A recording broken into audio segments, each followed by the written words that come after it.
Hi, welcome to November. Finally, we are actually at the tail end of the year. It has gone by so fast, why lie? And when you have a YouTube channel, you really feel the pressure. Anywho, so welcome. For those of you who are joining in from Instagram, welcome. Thank you so much for migrating to YouTube. As I had announced on my Instagram video, I'll be posting my videos exclusively to YouTube because of various challenges. And so let's begin the design process videos next.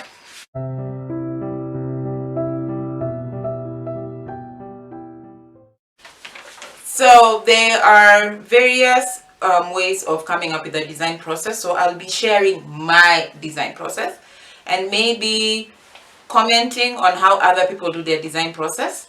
As I have mentioned before in my October videos, I am a made to measure designer sewist. So that means I do mostly custom orders. So I'm going to show you how I go about doing my work, and also I will also show you a bit about how I came up with my ready to wear collection. That will also give you an idea of how people who do ready to wear do it. I didn't mass produce mine, but I will explain that as I shoot the video. So basically in this series, less of me sitting here like this, more of me doing my work, and I'll probably do a voiceover as you continue watching these videos. So welcome and let's do this.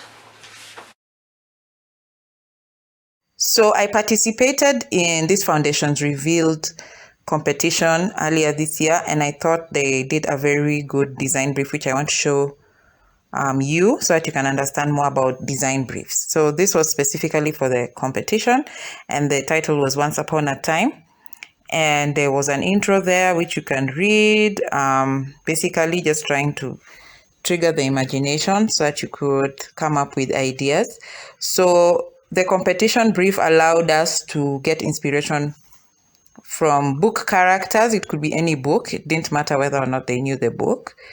And you could borrow inspiration from maybe something that has been done on TV, but you could not copy it. So there was that. So there were frequently asked questions, rules, and the download of the guide. So there were categories depending on your skill level.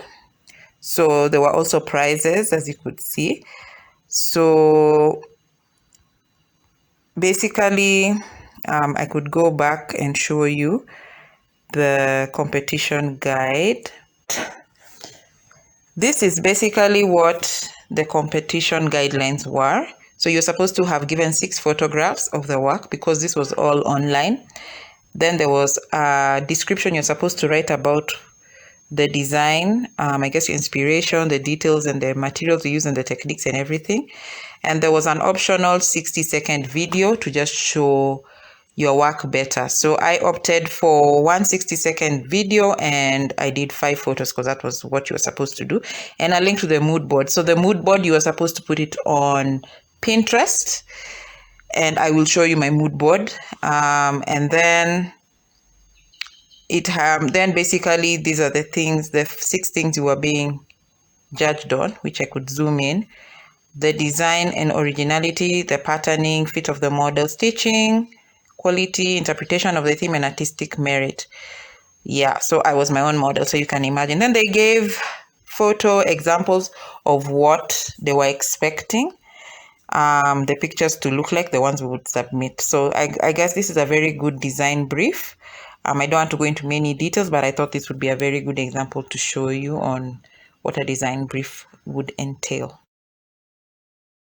This is the cover for the book that I got inspiration from. It's called The River and the Source by Margaret Ogola. It basically explores Luo culture from pre-colonial to post-colonial times. So this is the book I used. This is the specific section of the book, the part that is highlighted, that I used for the inspiration for my garment that I submitted to the Foundations Reveals competition. I would definitely encourage you to go look at my pins. That's because some of the photos for the pre-colonial era, I won't lie, my people were semi-nude, so I can't post that on video. So it would, I don't want to be blocked or whatever it is YouTube does. So I definitely encourage you to check it out. That's the name of my Pinterest page. It's called Miamara Creations, and the board is public. A mood board can be a physical board or a digital board where you put your ideas and then slowly eliminate the things that are not going with your idea. This is my final sketch for the costume based on my inspiration.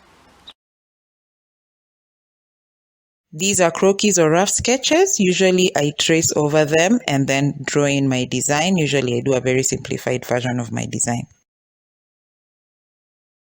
For my ready-to-wear collection, the one I used to make with Kanga, the design brief I gave myself was that it was going to be inspired, I guess, by the pandemic, because that's what we were all going through, and we really didn't know what to expect and what to do. And generally what had happened is people had stopped buying clothes, so more people were wearing more comfortable things that they could lounge in the house with or look smart enough to be on a Zoom call with. So what I noticed, there was a lot of masks, oversized clothes. It's basically what the inspiration was. I guess also the truth is people did add weight. Some worked on their bodies, but majority people probably added weight because they were not moving up and around as much. And from statistics, the things that sold the most were tops and shirts. So what I did is I made sure my collection was conscious of what was going on and also sustainable in terms of people were not also buying so many clothes. So I had to make sure my collection was sustainable in that it was more durable, that people were going to be able to wear it for a long time and for various things. Also, there was a lot of activism in 2020, so a lot of inspiration as well from people who are campaigning about something.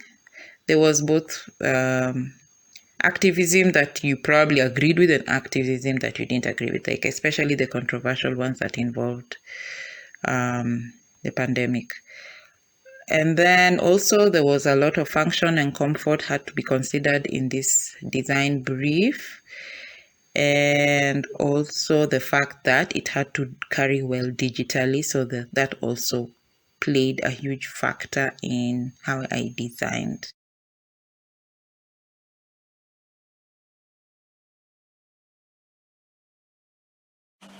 I tend to like color and print. They inspire me a lot, and for this collection I decided to use Kanga, which is native to the East Africa region. Having in mind as well the function of clothes during this pandemic season, I incorporated my design ideas from what I researched online to incorporate it to my new collection. You will notice that most of the clothes have a pretty easy fitting form, and I incorporated pockets in all of them and made them short because that makes more sense for it to fit multiple people. Also had front zips for easier wear. A tech pack is basically what you put your technical sketches are. So if you're mass producing, this is what a factory will require from you. Your regular fancy sketches will not work. This is the one that has the details. It has the sizes, it has the colors, it has the type of zip, it has very technical information that is supposed to be included in the garment production process. You even have to include things like how big your care label is or your brand label is, where it should be put, and how it will look on each and every garment depending on the different sizes. So I'll stop here for today. You can see the design process is pretty long. This is just 1/3 of it. So watch out for the rest of the process in the next episodes. Enjoy. I will just list the design process so that you can know the ones we've covered, and maybe even show you a bit of what to expect next. But this is just my design process, so other people have different ones, so I hope you're learning something. So see you next week. Bye.